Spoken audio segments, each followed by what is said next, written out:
I'm going to give you 9 tiny changes you can make right now that will have a huge impact on your running. And not only are most of them ridiculously cheap or free, some of them can even save you loads of money.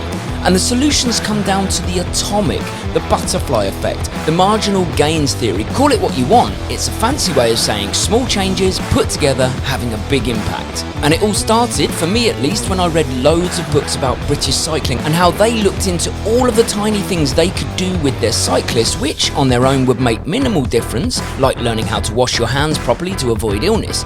But you add all of these things together, and they might just add up to the 1% marginal gain that is the difference between Tour de France competitor and Tour de France winner. And this got me thinking, what easy small changes could I make to my running that when added together cumulatively could make a big difference? And we're going to start with the fingers. Something I learned pretty early on in my university days is that the whole body is connected in some way. So it would stand to reason to me that the smallest changes would have the biggest impact. But I'm going to need to run to demonstrate what I'm going to talk about. You see, when I started running, I used to go out and at the very worst, I would hold a phone in my hand, and at the very least, I would run with tension in my hand, in my fist. And what I realised was that with tension in the fist comes tension in the shoulder, comes tension in the technique, comes tension in the legs. But then one day, I saw an interview on TV with Paula Radcliffe where she was talking about the fact that she held her thumb and forefinger very lightly together while she was running, as if she was holding a potato chip or crisp or whatever you want to call it, and that promoted no tension in the entirety of her body. So she got to run relaxed by trying to hold that crisp and not break it, and it worked. With reduced tension comes improved running style and smoothness and fluidity. But then it got me realising that actually also, this is a meditation technique, a way of connecting to a calm or happy place. Watch this. So not only is it a way to relax your body, it is a way to relax your mind. So if you want to ditch the tension, relax the body and relax the mind, it's as simple as that.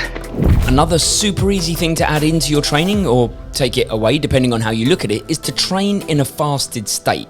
And that is to say, before you've eaten anything. The science behind it's pretty simple. If you haven't put fuel in your body before a run in the form of food, then the body's going to use the fuel that you have already there in the form of fat, meaning you're going to get better at using fat as fuel and saving your carb stores for when you really need them. But there's a couple of rules that you're going to need to observe for this to actually work. And firstly, it should only be done a couple of times a week for maximum benefit.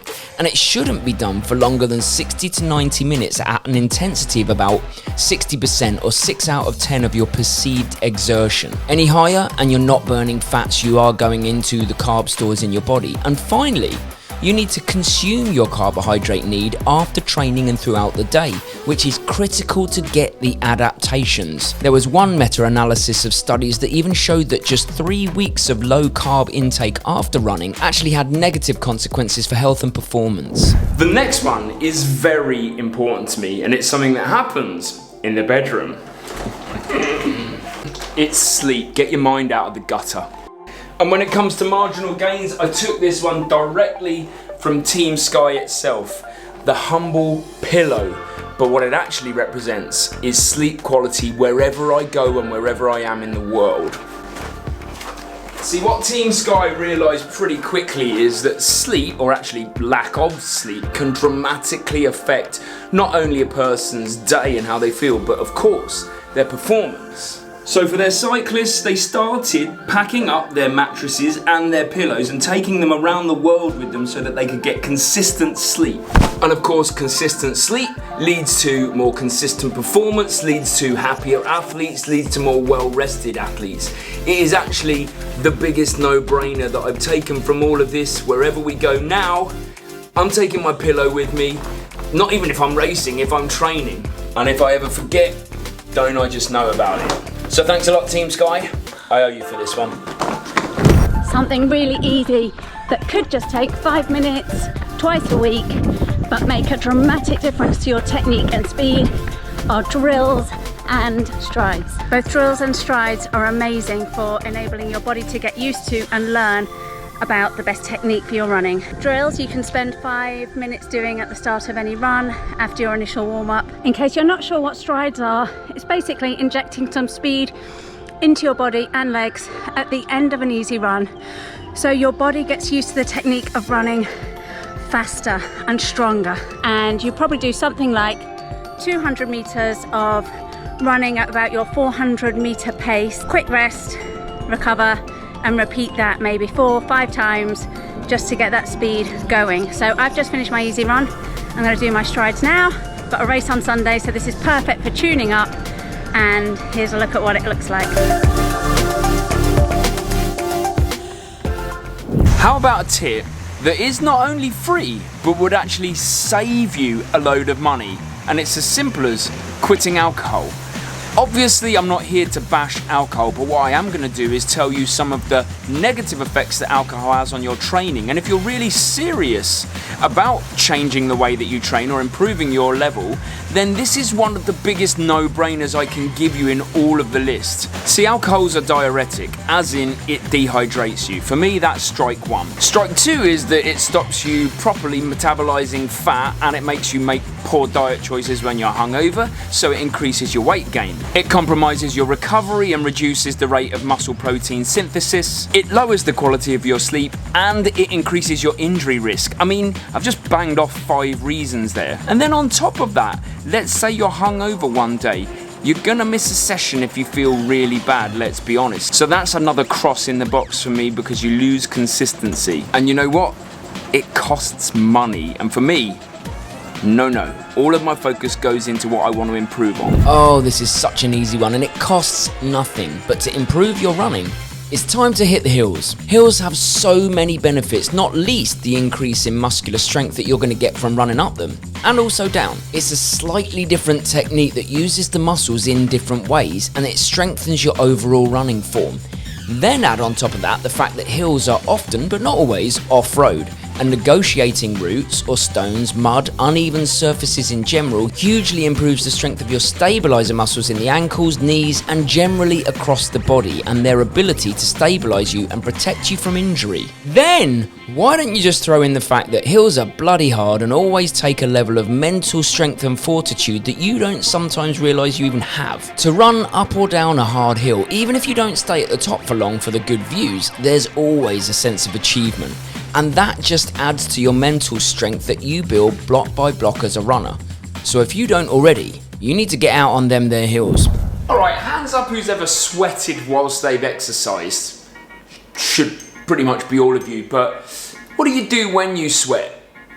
You put some fluid back in, right? Of course you do, we all do. You have to drink to live. And a lot of the time, that's water. But I think it actually surprises people that you've actually got to put back in what's come out. And do we sweat just water? The answer is no. We actually sweat all sorts of things. Sodium, potassium. Why do you think your dog, if you have one by the way, likes to lick your legs after you've been for a run? Because it's salty. So in fact, putting water back in is not what we need, and this is the small tweak, small minor change you can make. And I use these Bix electrolyte tablets for 2 reasons actually. First one is that we love the flavors, but the second one, and more importantly, is that Bix was started by Vlad Excel, who's a good friend of ours and a runner, so it's products by runners, for runners, which is why we're proud to be an ambassador. I wasn't asked to make this video or put this in here, but I thought it's worth a shout, and I'll put you a code down here if you want to get a little discount if it's your first order of Bix. And of course there are other products on the market, but these electrolyte tablets have potassium, calcium, sodium, magnesium, all of the things that you lose in sweat. You can now put them back in the form of an electrolyte tablet, and it's a tiny tweak, and it's an upgrade from drinking water. Alright, in the middle of this run, I'm going to actually give you the flip side to the fasted run conversation by talking about fueling within runs. Let's go again. You see, there's a growing body of evidence now that fueling within certain runs is going to keep the quality of those runs high and get you the best outcomes. So it's very much about picking which runs you fuel on, which runs you do fasted, and which runs you do neither.